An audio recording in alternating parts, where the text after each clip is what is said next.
సునీల్ కుమార్. సంతోషం అధ్యక్ష. ఎల్లసిరి మేజర్ కాలువ గురించి ఇప్పుడు పెట్టాను అధ్యక్ష. సత్యసాయి గంగ ఎస్ఎస్జి కాలువ కండ్లేరు జలాశయం నుంచి ప్రారంభమై తమిళనాడులోని ఉండి జలాశయం వరకు సాగుతుంది అధ్యక్ష.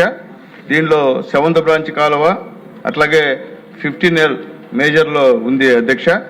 అలాగే ఈ 7వ బ్రాంచ్ కాలువ కిలోమీటరు 27.535 నుంచి 15L మేజర్ కాలువ ప్రారంభమై 20.50 కిలోమీటర్ల పొడవున నాయుడుపేట, చిట్టమూరు, వాకాడు, కోట మండలాల్లో సుమారు 34,169 ఎకరాల ఆయకట్టు సాగునీరు అందించే విధంగా దీన్ని రూపొందించబడింది అధ్యక్ష. అట్లాగే 19 మైనర్ ఇరిగేషన్ చెరువులు, అలాగే సుమారు 14,100 ఎకరాల స్థిరీకరణ ఆయకట్ట ప్రతిపాదించింది అధ్యక్ష. ఈ పనులు ప్యాకేజీ 10 కింద చేపట్టారు అధ్యక్ష. 15L మేజర్ కాలువ కిలోమీటర్ 2.545 వద్ద నుంచి ఎలసిరి కాలువ ప్రారంభమై మొత్తం 13.975 కిలోమీటర్ల పొడవులో నాయుడుపేట అట్లాగే చిట్టమూరు మండలాల్లో సుమారు 4,819 ఎకరాల సాగునీటి సౌకర్యం కల్పించే విధంగా ప్రతిపాదించారు అధ్యక్ష.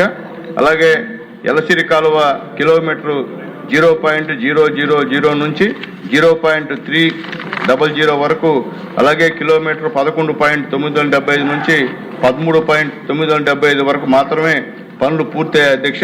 మిగిలిన 11.675 కిలోమీటర్ల కాలువ మరియు అవసరమైనటువంటి స్ట్రక్చర్ పనులు ఇంకా పూర్తిగా చేయాల్సింది అధ్యక్ష. ప్రభుత్వ ఉత్తర్వుల సంఖ్య 365 తేదీ 8/7/2020 ప్రకారం ప్యాకేజీ నెంబర్ 10లో ఈ పనులు ఫ్రీ క్లోజర్ చేయబడింది అధ్యక్ష. అలాగే దీంతో అసంపూర్తిగా నిలిచిపోయిన ఎల్లసిరి కాలువ పనులు త్వరగా పూర్తి చేయడానికి 26.22 కోట్ల అంచనా తయారు చేసి 2023 డిసెంబర్లో అధికారులకి ఒక నివేదిక సమర్పించారు అధ్యక్ష. అయితే ప్రస్తుతం SSR రేట్ల కింద దాదాపు 30 కోట్లు ఈ యొక్క అంచనా పెరిగే అవకాశం ఉంది అధ్యక్ష. కాబట్టి గౌరవ సభాపతి గారు దయచేసి ఈ పనులు నాయుడుపేట, చిట్టమూరు మండలాల్లో 9 గ్రామాలకి సుమారు 4,819 ఎకరాల ఆయకట్టు సాగులోకి వస్తుంది అధ్యక్ష. కాబట్టి ఈ పని చేస్తే రైతులందరూ సంతోషంగా ఉంటారని తెలియజేస్తున్నాం అధ్యక్ష. కాబట్టి మొన్న సీఎం గారు పునర్వరపాలెం వచ్చినప్పుడు కూడా సీఎం గారికి విన్నపించాం అధ్యక్ష. సీఎం గారు కూడా ఖచ్చితంగా చేస్తామని చెప్పి మాటిచ్చారు అధ్యక్ష. కాబట్టి మరొకసారి మీ ద్వారా మంత్రి గారి దృష్టికి తీసుకెళ్తూ త్వరలో ఈ పనులు పూర్తి చేస్తే దాదాపు 4,119 ఎకరాలు సాగులోకి వస్తుందని చెప్పి తెలియజేస్తున్నాం అధ్యక్ష. నమస్కారం అధ్యక్ష.